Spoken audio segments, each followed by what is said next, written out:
Hello, everyone, and welcome back for round 4 of our Modern 20K. I'm joined here by Jim Davis. How you doing? I'm doing great. How you doing? I'm doing phenomenal. My name is Nicole Callahan, also known as Lady of the Crease, and I'm ready to get back in some action here.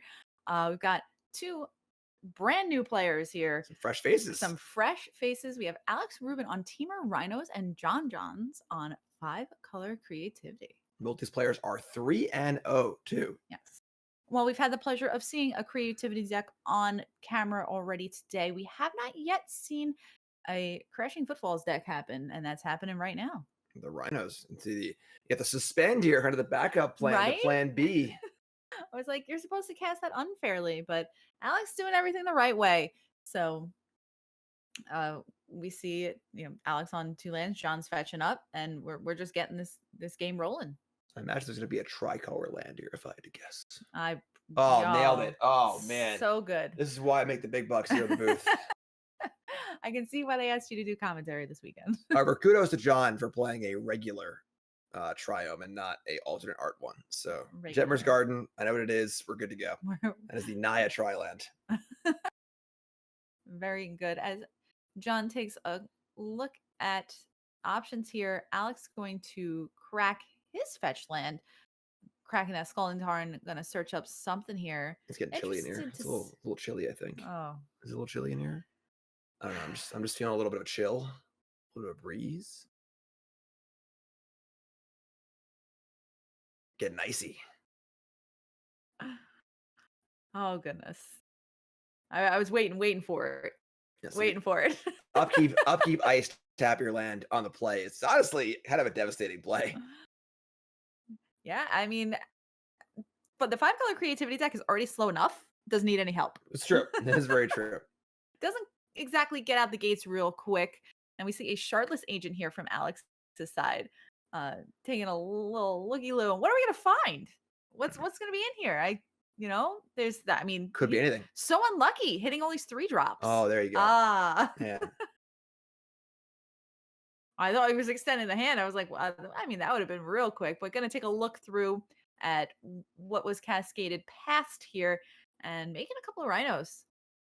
Not too shabby. I got 10 power for 3 mana. Say it's pretty all right. Pretty all right. Those 4/4s now out there on the battlefield. And don't forget, another Footfalls also waiting in the wings there. Only a couple turns away. Some backup Rhinos. Things go wrong. The backup Rhinos. Oh, we'll see it. John John's fetching up once again, cracking that Bloodstained Mire. Let's see what he's got for us. It's another Triome. Yeah, but Xander's Lounge.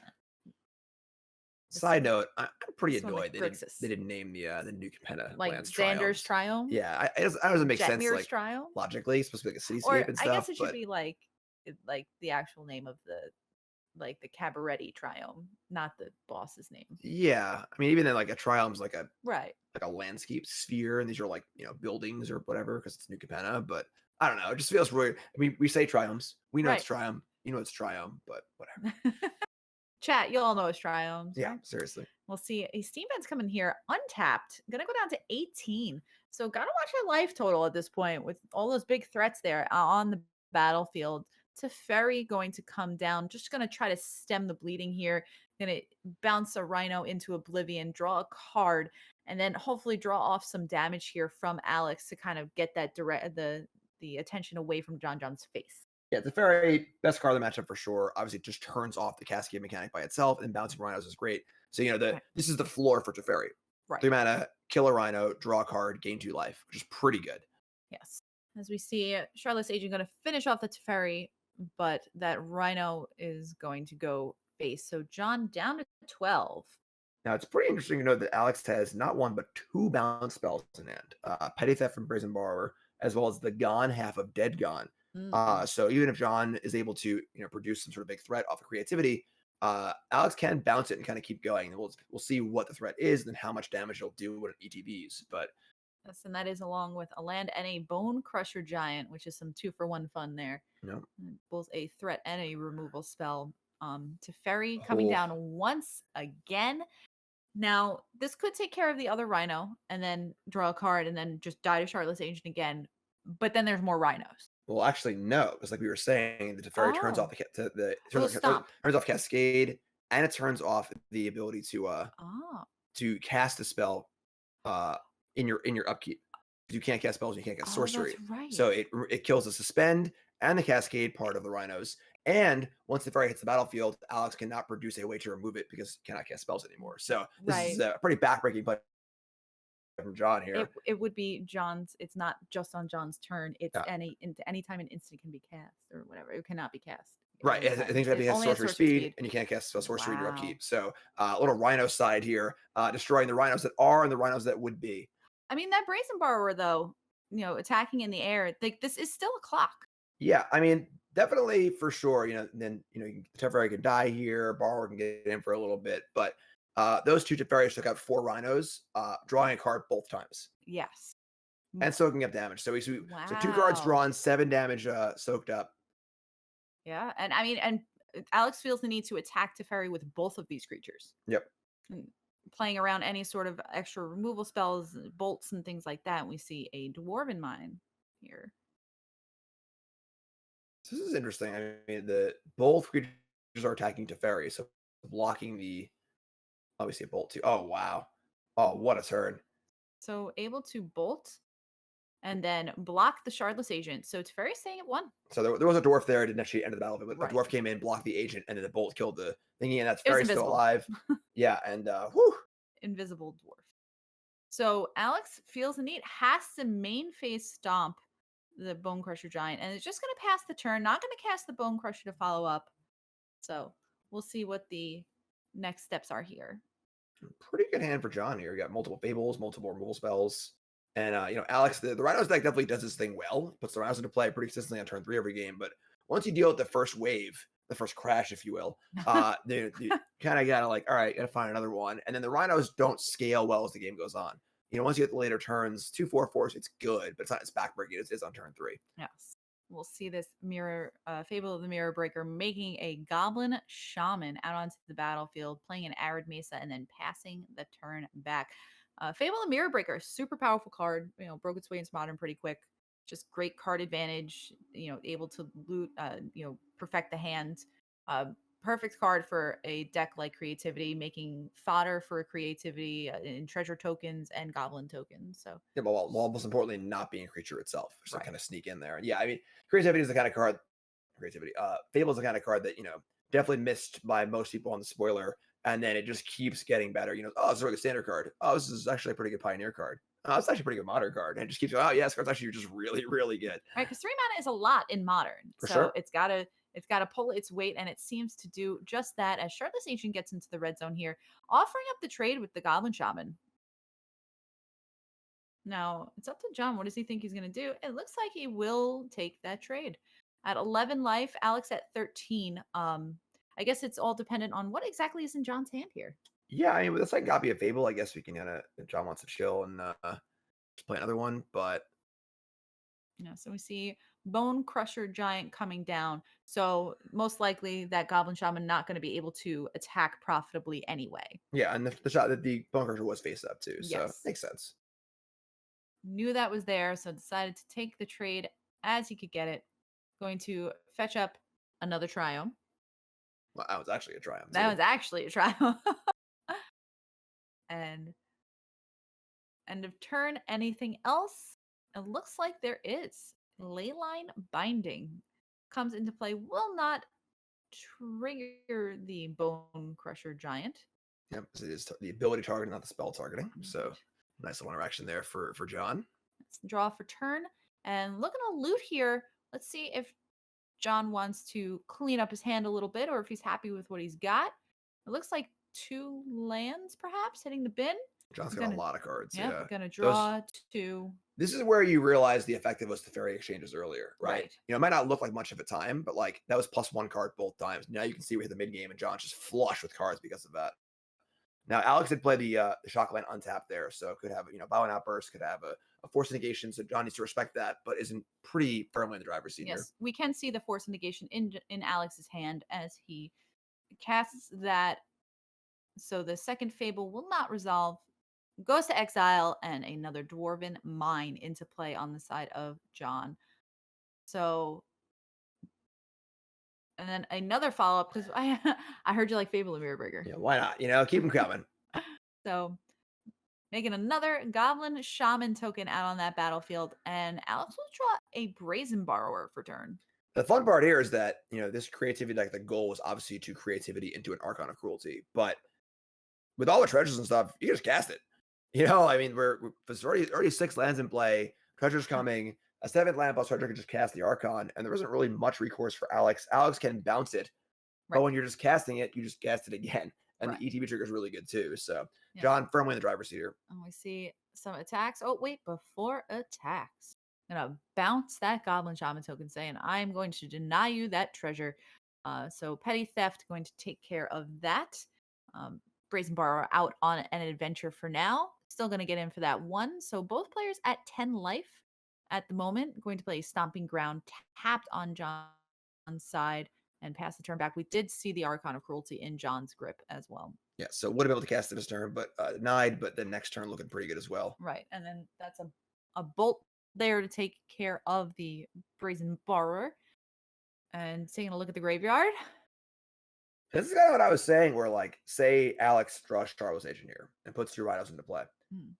It's not even good enough anymore. Right. Like it's not beating the Archon. And the Rhinos is really, really good at doing the thing that it does. But the thing that it does is like, a 7.5 out of 10. Right. On turn 2 or 3, that's great. On turn 6 or 7 or 8, it's not as good. Right. So Not gonna end the game. Alex has some work to do here. Right. And starting with a suspended footfalls. It's it doesn't feel too great. Maybe Saying I hope this game lasts another 4 turns. yeah, maybe in a few turns. It's pretty it's pretty optimistic.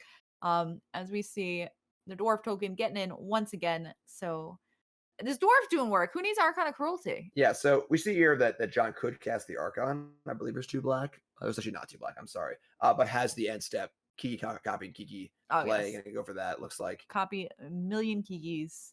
And that is dead gone, I believe, on the side of Alex. so. This is gonna be. I would assume that what they're discussing right now is the fact that Alex is doing this on The second main. John's second main phase. Um, but the issue is that the token can copy the next token. You sort of like keep the tokens around. You just keep copying.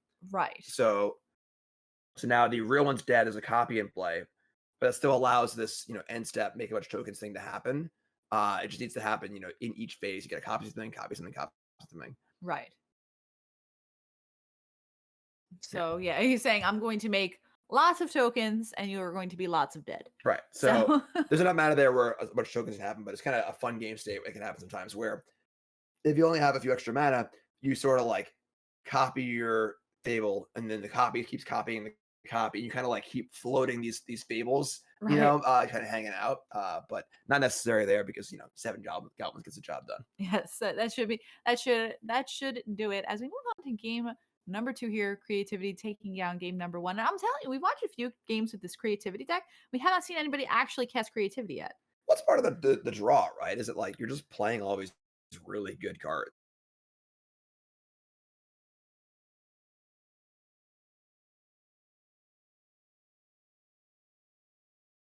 It's kind of the classic combo deck that's also a really good fair deck, which is usually a very good place to be. So it looks like Alex pulling to the front, some Furies here, and other things to take out. Was looking at Blood Moons in the sideboard. What do you think? What direction is this Temur Rhinos deck going to go in here? Do they want to go faster? Are they going to try to like control things more? I think going faster is definitely a thing. I think that Blood Moon's also probably a pretty good idea. Just you want to just not get to the spot that game got to, basically. Where it's turn 8 or 9, and like the Rhinos don't even look good anymore. So I think Alex is definitely the beatdown deck here. So you cut in their removal spells, cut some Bone Crushers. Hmm. This removal's not really super needed, though. Ded Gone does bounce an Archon. I mean, it's still not that good because Archon, trigger slow goes off, lots of stuff happens. Mystical Disputer looking pretty nice as far as low interaction goes. Countering Teferi is going to be huge. Yes. It's a really big one. We saw Teferi just actually soloed that game. Yes. It didn't. It'd be easy to look at that game and be like, oh, was Teferi mattered this game, whatever. Right. But like that turn 3 of that turn 4 completely stopped everything Alex was doing and gave John not only infinite time, but a bunch of resources too. So really good exchanges on tempo and cards. Huge. Yeah, you forget how good Teferi is playing a lot of like historic lately, and then things where they kind of nerf it. Right. So Yeah. It's for, and then we're back to modern, and I'm like, oh wait, I'm getting passive punked left and right yeah. here. And Teferi is So pretty good actually. Wow. So I forgot how good this card yeah. is. So definitely the most important card in the matchup for sure. And if you're a Rhinos player, that's definitely your enemy number one. So that's what John wants to see in his hand here. He just wants like 3 lands, like 4 Teferis, or I mean, yeah. I mean, the thing is, this now that dispute's in play, dispute is definitely the clutch answer to Teferi, 1 mana counter rate, which is great.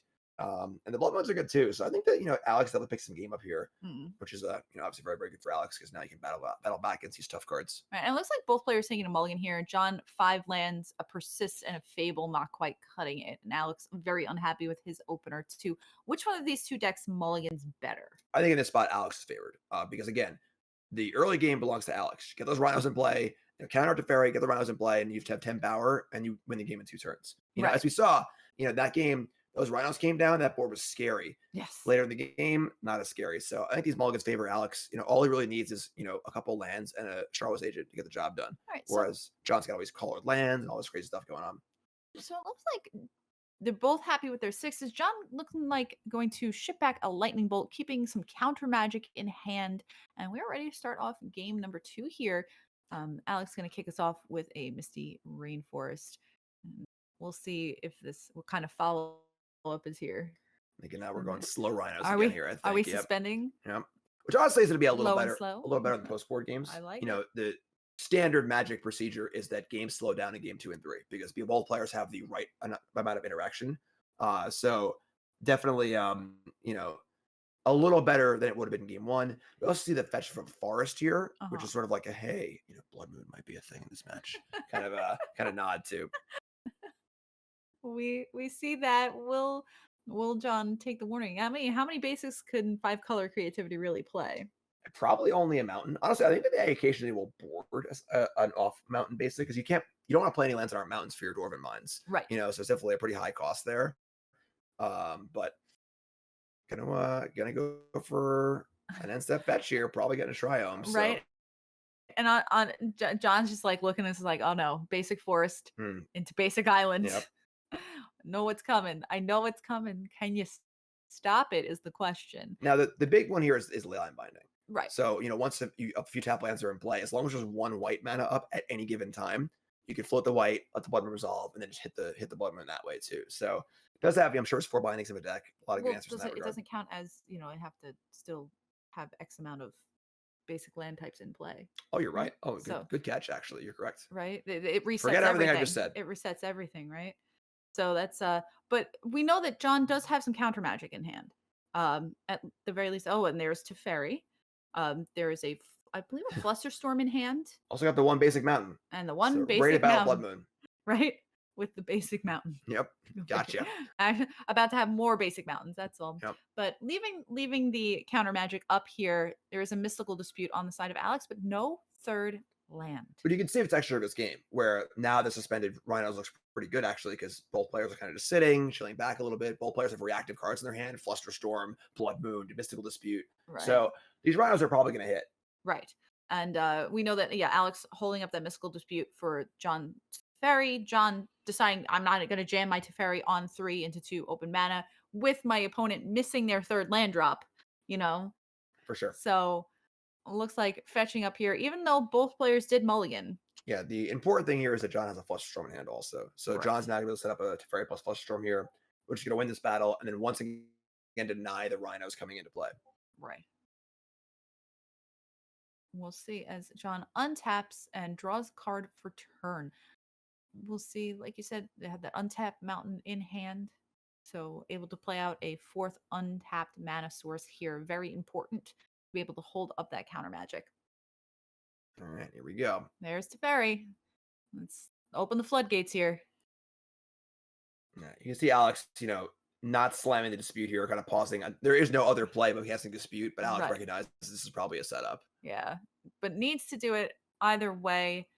Lounge getting tapped for blue and says, yep, nod of the head. I believe it's a Spell Pierce. Yes. Same idea. However, Now, I'm sorry, now the Teferi can plus, and now the Blood Moon is no longer effective either because if Blood Moon comes down, Teferi can send it back or whatever. So Right. So, did Teferi Teferi and we're going. did Teferi not do anything? No, Teferi plus?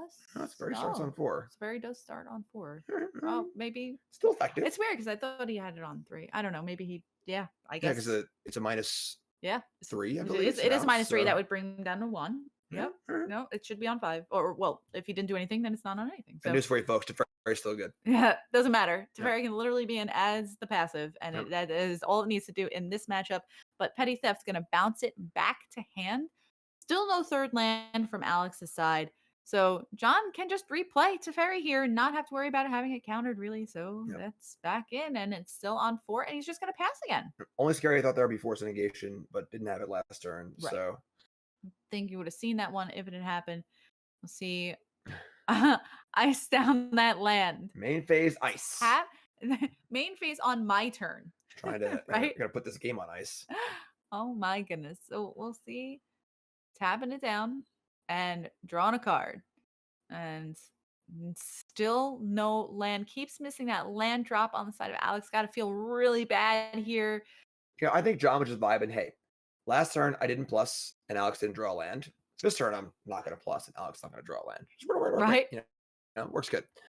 Keep the consistency It's a going. deal. There's a plus though. So There's a plus. now Alex is going to draw a land now. So I don't know. It Right? might have been a mistake actually. I'm pretty sure that's what happens here. Pretty sure it's a deal with the devil. Nope, we got a force of negation Oh boy.